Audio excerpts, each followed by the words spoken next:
Ассаламу алейкум, жалпы мекендештер, Бишкек кабар YouTube каналынын көрүүчүлөрү, кандайсыздар? Ден соолук иштериңиздер жакшыбы? Бүгүн 2022 жылдын 18 марты, мен азыр Москва жергесиндемин. Тактап айтканда, азыр бизде саат 4:30 болуп калды. Тоондар, мекендештер, акыркы күндөрү ушул интернет бактарда, тактап айтканда, YouTube, Instagram аркылуу оң рулдуу унааларды кайра киргизүү маселеси талкуу жүрүп жатат. Ошого карабастан мен дагы Москвада болсом дагы өзүмдүн жеке ой пикиримди бөлүшүүнү туура көрдүм. Кыскача мен силерге ой пикиримди айтып кетейин тоондар. Видео жакса акырында бөлүшүп досторуңуздарга жиберип коюңуздар. Биздин видеобузду балким бийликтегилер көрүп, бул ишти ишке ашырат деген ойдобуз. Үмүтүбүз бар, чоң. Кыскача болсун, эми достор, ушул акыркы күндөрү 2015 жылы жалган болсо, ошодон бери 7 жыл өтүптүр. Машиналардын баалары өтө кымбаттап кетти. Ошол боюнча бизде акыркы ушул 5 айдан бери, тактап айтканда, октябрда көтөрүлгөн болчу бул тема. Баарыңыздар эле билет болушуңуздар керек. Ошол Бишкек шаарында мен ушунда досторум арасында менден кичинер дагы бар, менден чоңдор дагы бар, чоң агалар бар, элге кызмат кылып жүргөн агалар дагы бар. Алар дагы ушул теманы көтөрүштү.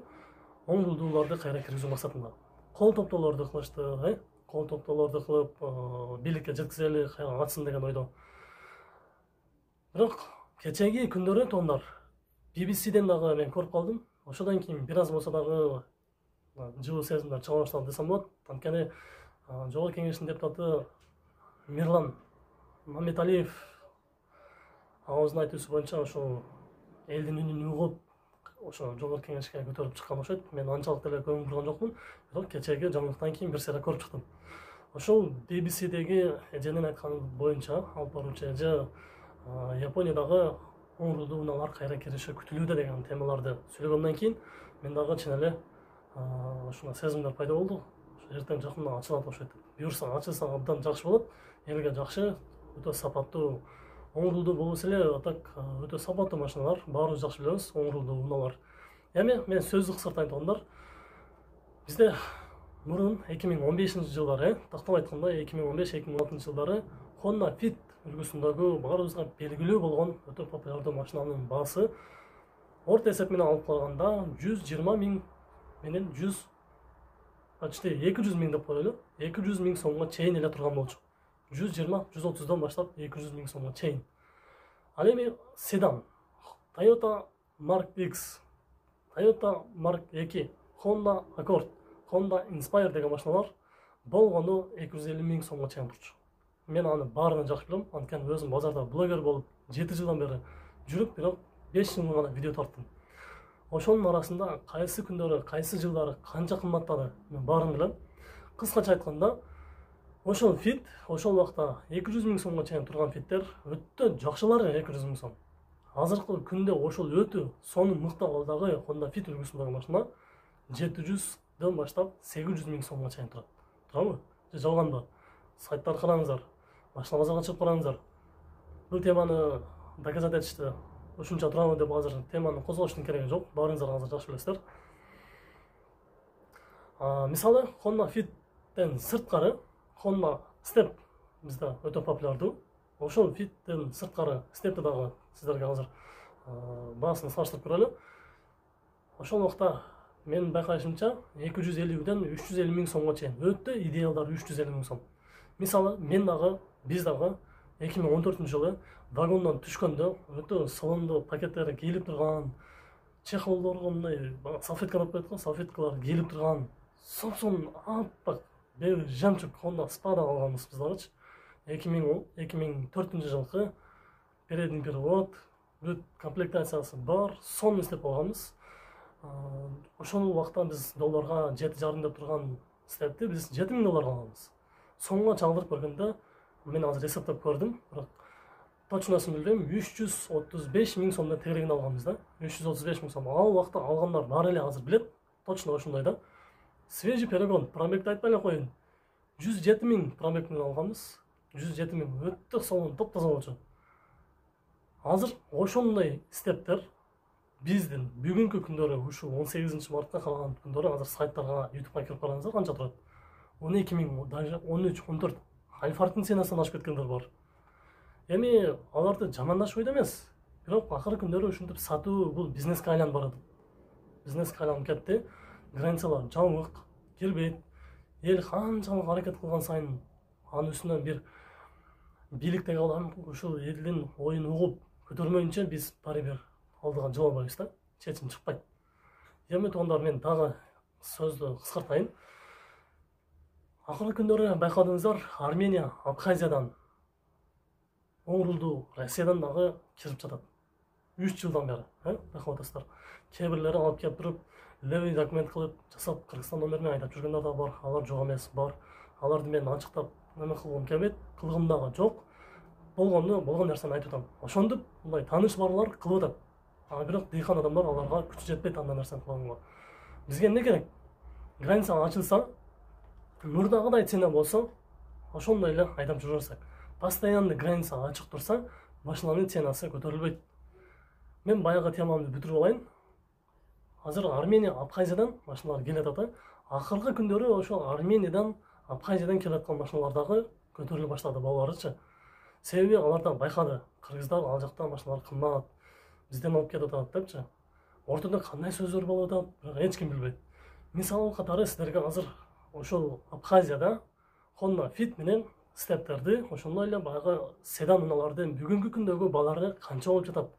Силерге азыр көрсөтүп кетейин.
Мисалы, туугандар, мына ушул сайт Абхазиянын машиналарды ошондой эле үйлөрдү, башка нерселерди сатуу жолдойду официальный сайттары, приложениясы Абхазияныкы.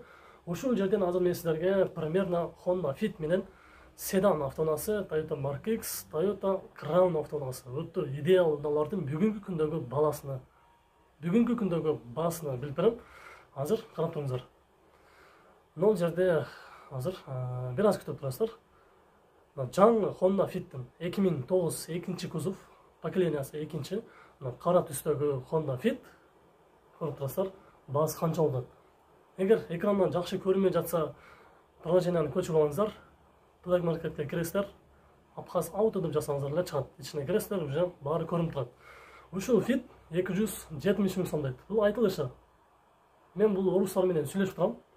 Мисалы 270 миң деп турган машинаны сиздер даже 220, 200 миң сомго дагы алсаңыздар болот экен. Ушул жаңы, ушул фиттер бизде канча? Кыргызстанда Бишкекте 7 миң, 7,5 миң, 8 миң доллар деп турат. Эми караңыздар, ушул эле фиттин жанында Toyota Crown өтө баарына сүйүктүү деп баалап келген. Ушул автоунаны азыр көрсөтөм. Мына Toyota Crown. Ушул соп-сонун автоуна бүгүнкү күндөгү Абхазиядагы баасы 2006 жылы 144 миң пробег менен, көлөмү 3.5 өтө баягы спортивный машиналардын бирөөсү. Ошондуктан азыр көп алып келип атат бизге. 3.5ти көбүнчө алып келишет биздечи. 3-4 дагы бар, бирок 3.5ти көбүнчө алып келишет. Эми сөздү кыскартайын. Состояниясы жакшы, эч кандай жасала турган жери жок дейт. Ушул машинанын баасы 325 миң сом дейт. Көрүп алыңыздар. Экранга канчалык көрүнүп атат, азыр билбейм. Бирок 325 миң сом дейт ушул машина. Эми караңыздар. Мен дагы бир машинаны көрсөтөм азыр бул жерде. Азыр Toyota Mark X'ти. Бир эле крылосу ичине тийип калыптыр машина. Ошол крылосу тийип калган Mark X'ти 170 миң сом дейт.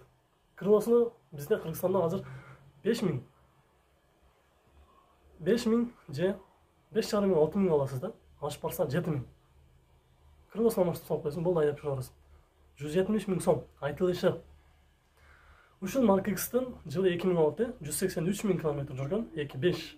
Состояниясы идеал, эч кандай вложениясы жок. Только баягы кузовда крылону алмаштырыш керек деп жазыптыр. Эми караңыздар, мен дагы бир баягы биздеги дагы бир сонун Toyota Crown автоунасын көрсөтүп коеюн. Ушул Toyota Crown'дун баасы 350 миң сом дейт. Көрүп алыңыздар. 350 миң сом, 2006 3.5. Бир аз кузовда мындай чыйылган жерлери бар дейт, сызылып калган жерлери бар дейт. Калган жактары состояниясы жакшы. Пробеги оригинал 150 миң километр жүргөн дейт. Эми тондар азыр дагы 1 мүнөт. Бул жерде баарыбызга белгилүү болгон Honda Fit. Ушул Honda Fit'тин баасыны канча дейсиздер? Эми көргөндөр болуш керек, бирок көрбөгөндөргө айтып кетейин. Ушул Fit'ти канча дейсиздер? 150 миң сом дейт ушул Fit. 2004 рестайлинг 1.3 вариатор. Пробегти азыр бул жерде жазып атыптыр. Срочно сатам. Состояниясы жакшы дейт. Сүрөттө кандай болсо, көргөндө дагы ошондой турат машина деп жазыптыр. 150 миң сом бул айтылышы. Окончательный ценасы эмес. 110, 120, 130 миң сом алсаңыздар болот да бул машинанычы. Ошондой эле тондар. Азыр мен сиздерге баягы стептин жаңысын көрсөтөм. Бул жакта бирок көбүнчө биздеги баягы спада кузовдагы стептерди айдашпайт экен, андан жаңылар. Мисалы, достор, мына Alphard'ты көрсөтүп кетейин. Ушул Alphard 550 миң сом дейт. 550 миң сом. Состояниясы өтө идеал. 2003 110 миң километр жүргөн болгону. Көлөмү 3, передний привод. Состояниясы жакшы дейт. Караңыздар, эч кандай вложениясы жок. Өтө идеал Alphard'тар. Буларды мисалы 500 миңге алса болот. 500 миң сомго. Ушул Alphard'тар бизде азыр канча турат?